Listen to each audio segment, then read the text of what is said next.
we'll try to make this a little exciting and to talk a little bit about learning. So learning is a very critical aspect of this work. We're working in very complex, dynamic, emerging spaces. Many of you are building as you're flying. And learning is going to be really, really critical to help us as a collective really understand what it takes to do broadening of participation. So it's not just tracking metrics at the end, it's really trying to understand how what we're doing is contributing to the results we want to see, how we can be smarter, better at what we do, etc. So in that vein, you will notice in this activity that we're doing that we have multiple levels of learning and evaluation. So we have at the local level, many of the alliances and DDLPs have local evaluators. Did anyone do we have any local evaluators in the room who want to raise their hand? And so we have some folks who are local, working with specific projects, so we'll give them a hand because they have a lot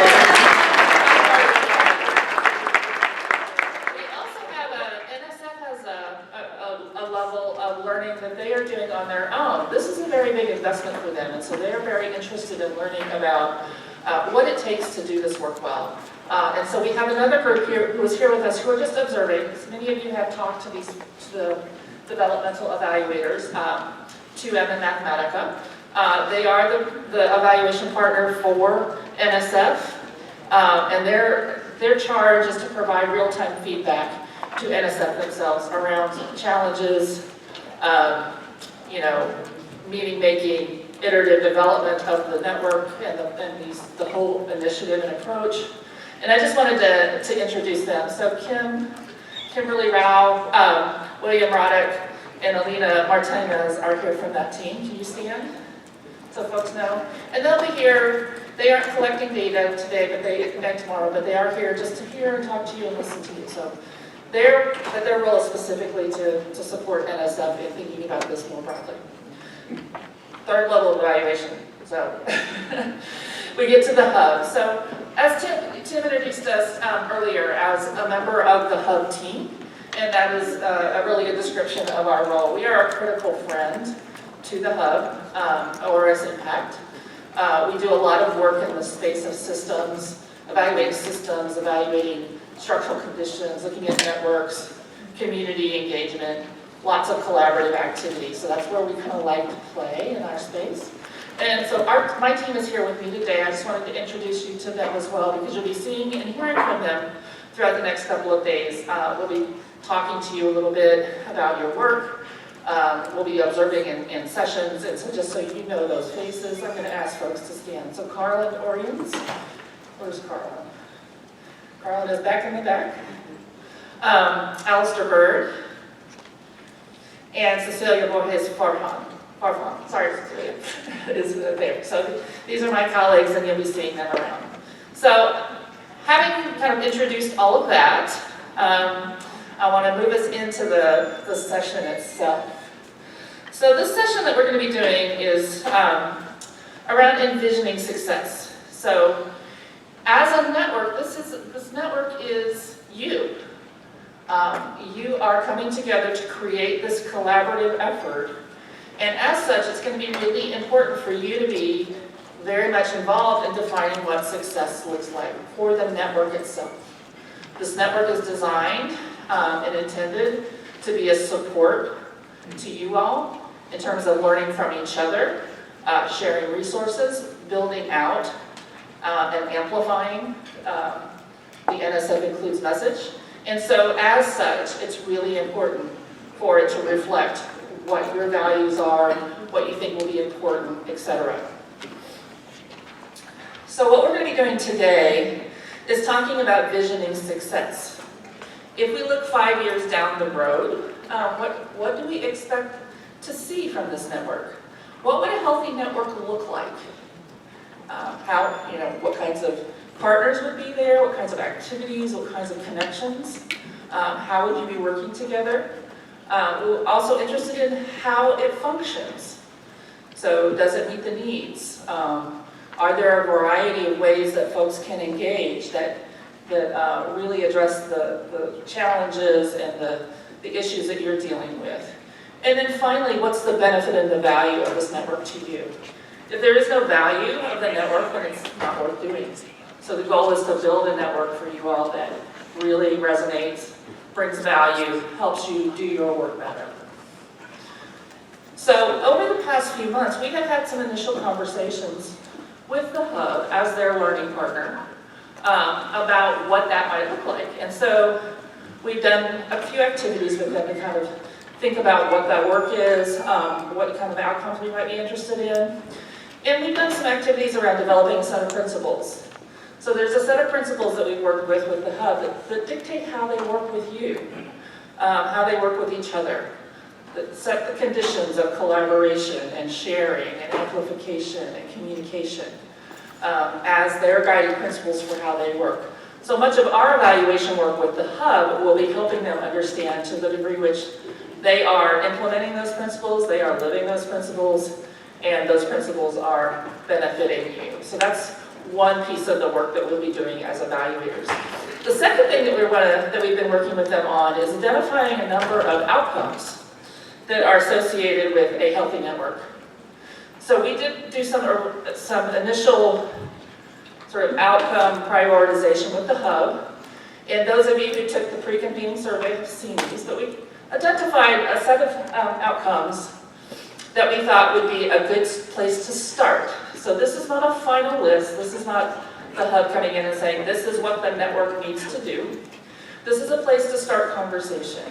So things like, expanding knowledge and infrastructure, strengthening connections, broadening participation in the network, folks leveraging the network resources to generate more resources for broadening participation. So there's this list of 7 things that we thought would be really good outcomes for the network. And the outcomes are the things that we want to see that tell us whether the network is making a difference. So that's how we're thinking about that. On your tables, you have a rather large sheet of paper. Kate, can you hold it up? It looks like this has circles on it. Lucinda has transposed it onto the poster board as well. And these are the 7 outcomes that you see on this slide. So what we're going to do now is move into more interactive. I think you would rather talk to each other than listen to me talk to you. So we're going to move into more interactive conversation about these outcomes.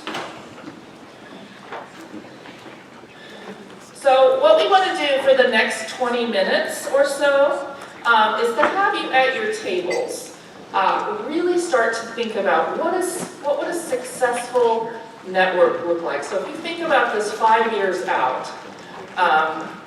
what would it be if you were going to say that the network had accomplished what we thought it should, it was successful, what would that look like? So that would be kind of the big picture question that we'll be addressing.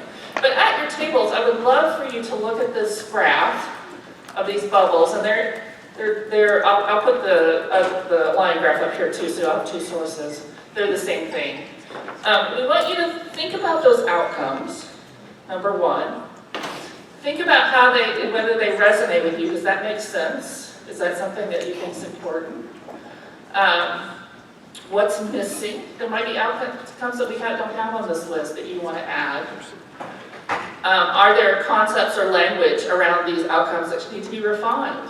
And then what are things most important for you in terms of achieving the goals of the network as you currently understand the network itself? So what we're going to do is I'm going to give you some instructions about how to do this. We want you to have those conversations together.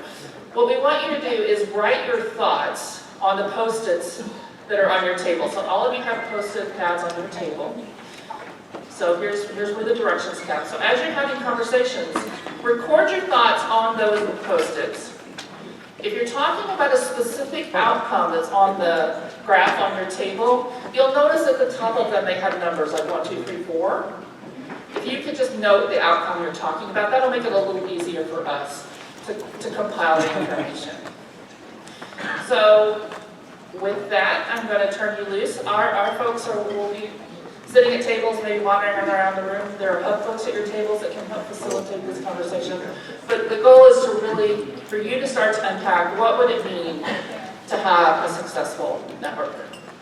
So I'll give you about 20 minutes and then we'll bring you back together and we'll do some sharing out across the room.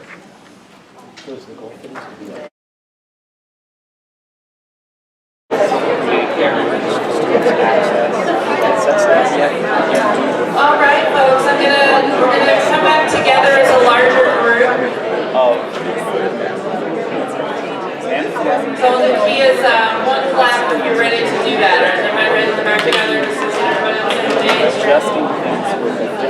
How about 2 claps? Awesome. 3. It's amazing how that elementary school church works, isn't it?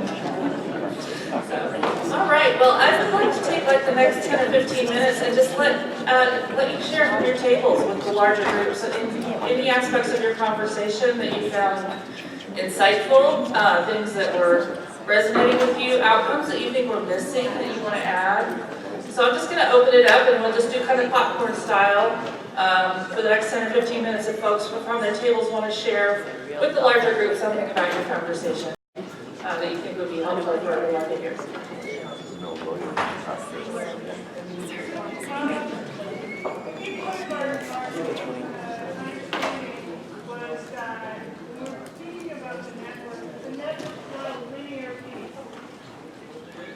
We can't hear her. She needs a mic. Hang on just a second, we have a microphone. So Leslie's going to run our microphone. Thank you. Can you hear me better? Yes. Okay. I used to teach in school gardens, so I have a pretty big voice. But one of the things that we realized is that we were wondering a lot, it was a great conversation, about thinking of the network not as a linear piece, but as an organic piece. It's not static. Different parts of the network light up. Then there is like a confluence around an idea, and then other things go. But this sort of sense that this is a journey that is in a line, even though it's a slopey line, is kind of counter to the experiences that we've had. We also wondered, what will the network do? You know, which I think is probably some of the things that people were thinking. But in particular, will the network create materials that can be used at a local level? Because a lot of the includes work is really centered in the understanding of parents, and that kept coming up in conversations. And reaching parents in underrepresented communities is a different game. You know, so how do we do that? But radio is a great idea. I love radio. And then the other piece that we talked about is, will the network sponsor conferences, dissemination conferences, libraries of learning, cross-reference so that we can see how things move? But I think the big takeaway is that this is an organic structure that's not linear. How do we evaluate that? How do we think about that? And then how do we sort of codify the ways in which it works if it doesn't work in a linear fashion? You know, it's messy. And sometimes the best learning is when it's the messiest. And it makes people uncomfortable, but that's the way it's turned out. Yeah, thank you for that. Those are great observations. Other thoughts? There's one in the back. What's it?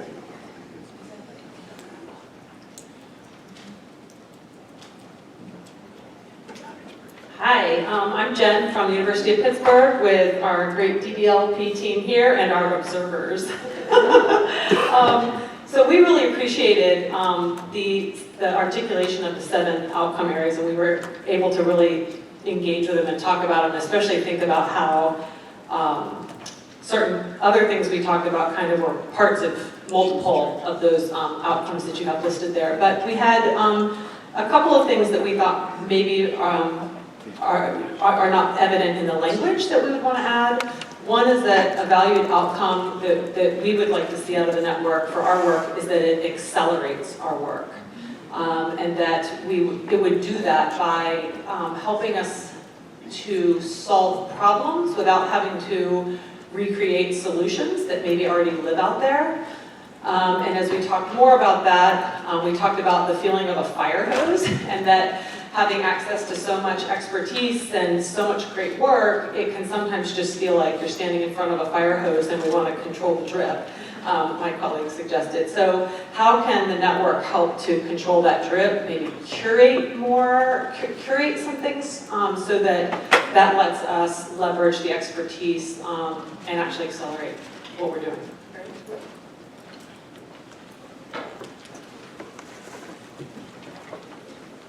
Thank you. I'm a guest and I probably already made myself unwelcome, but nevertheless.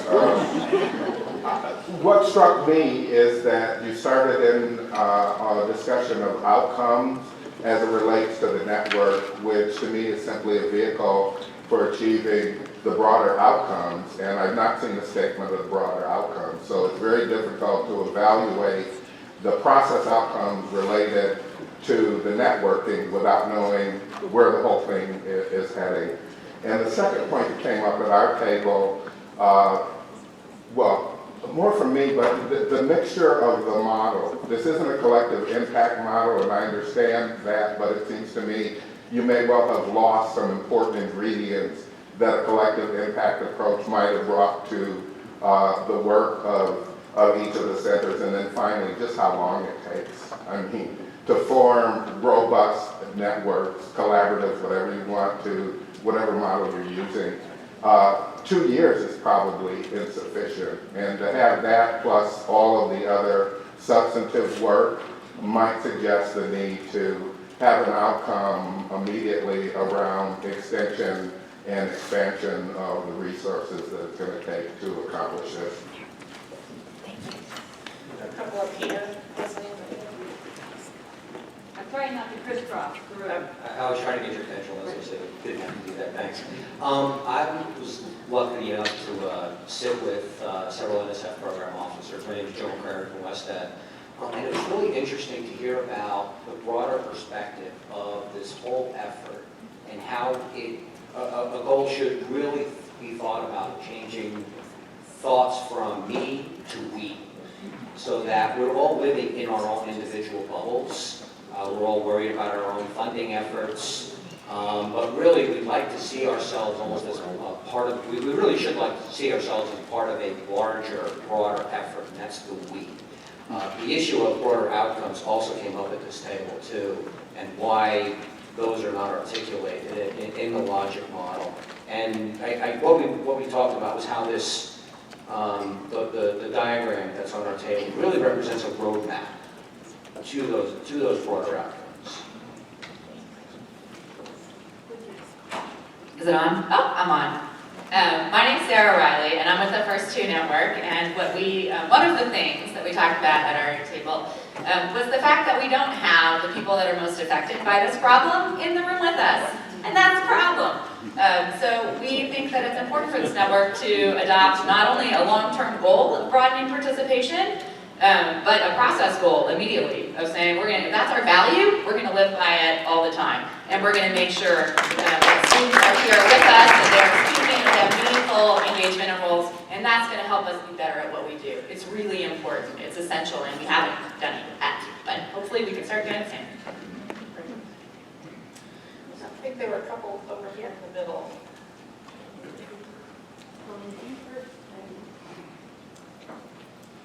Hi, so at our table we talked more about the broader impact also, and having student outcomes as explicit in terms of what we're looking for. But after a few years, after 5 years or so, having a common data set, right? Really sharing and converging on a collection of data that makes sense and is predictive, and that we can share, because getting good data for these kinds of issues, I think, is critical and is currently, I think, not available. And so having, as a network, creating a data infrastructure that we can all use would be really important.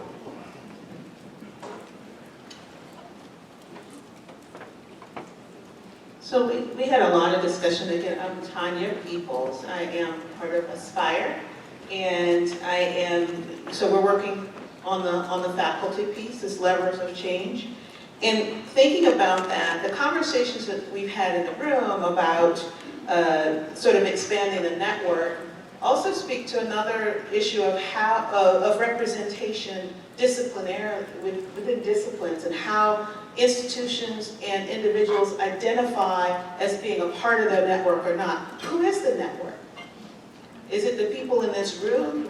Is it the people that have engaged with our projects? Is it broader than that? And is our charge just to change our culture, or is it to do something bigger than that? And I don't see that. That's the thing that I felt was missing, was this broader impact of how are we measuring how this penetrates the rest of the STEM community.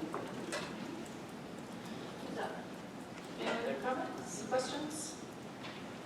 Got time for just a couple more. Folks want to, there's one in the back.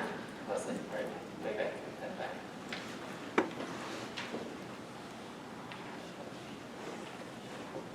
Hi, thank you. Good morning. My name is Ben Williams from the National Alliance for Partnerships in Equity. And as I was thinking about both the networking conversations I had this morning and the table work we just did, I think a critical piece of the puzzle that must be recognized and made explicit is that the reasons why we haven't seen the needle move is because unexamined biases that exist at the institutional, individual, and systems level are not yet fully addressed. And if we can make explicit that in order to have different outcomes, the system must be reimagined, unpacked, and built again, then we can truly see the needle move.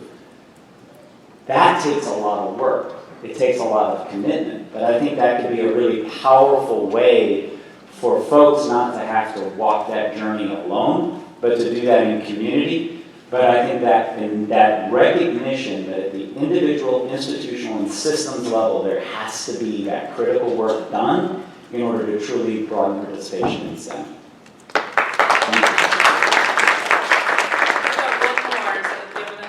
One more comment, and then we'll close up. Anyone else want to share? There's one up here. I was kind of hoping I would have to wrap all the way over there.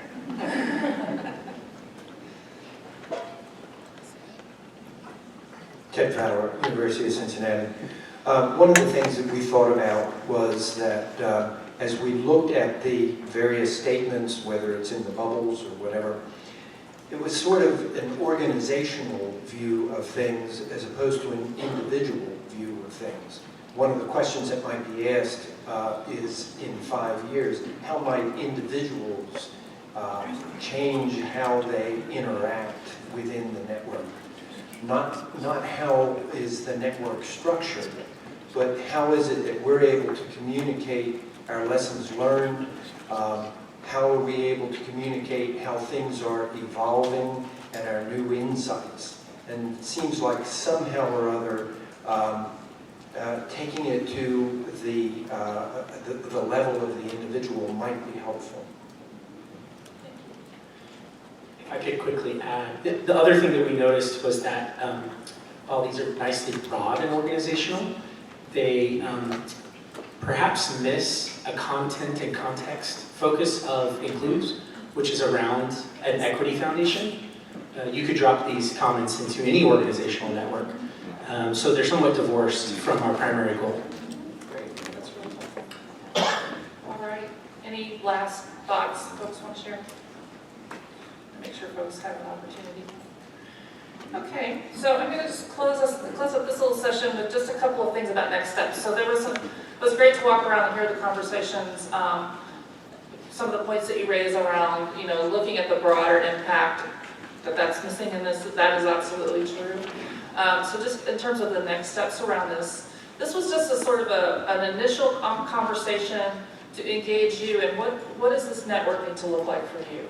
And it's an intermediate step in a larger theory of change about how this work happens. So our friends from 2M are working with NSF, for example, to develop an initiative level theory of change, which will have those broader impacts laid out and how the initiative as a whole will be trying to reach those. This will be a microcosm within that in terms of how this network works to advance those goals. So the next steps will be to continue to collaborate with NSF and with 2M and Mathematica and the Hub to continue to develop out that theory of change, which will then be coming out to you in some ways, potentially around that. Cynthia, would you like to? Maybe I'll just asleep when you gave the instructions, but do you want us to leave our post-it notes in the center of the table for somebody to pick up? Yes, that will be, yes. Repeat the question. So yeah, the question was, will you leave your post-it notes in the center of the table? We will be picking those up, So please leave them. please leave them there because they're very valuable information. So we will be working, this information will feed into the theory of change, which will feed into sort of then what do we need to measure at what level. So you have the benefit of being on this conversation very early. We did not want to come with something fully baked and give it to you. We really wanted to solicit your input in this process. So thank you so much for these conversations. I think they were really rich. If you have additional questions or you want to have more conversation about these outcomes, Lucinda is going to take these notes that we have on the table.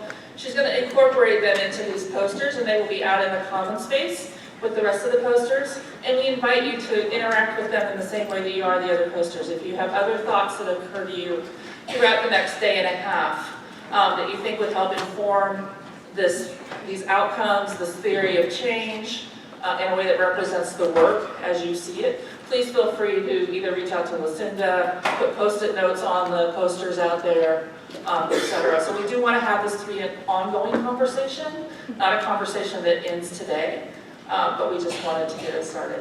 So I'm going to turn it over to Kate, who I think has some announcements before the break. Sit tight for one more second. Yeah, well, great. That was great. So thanks everyone for your contributions.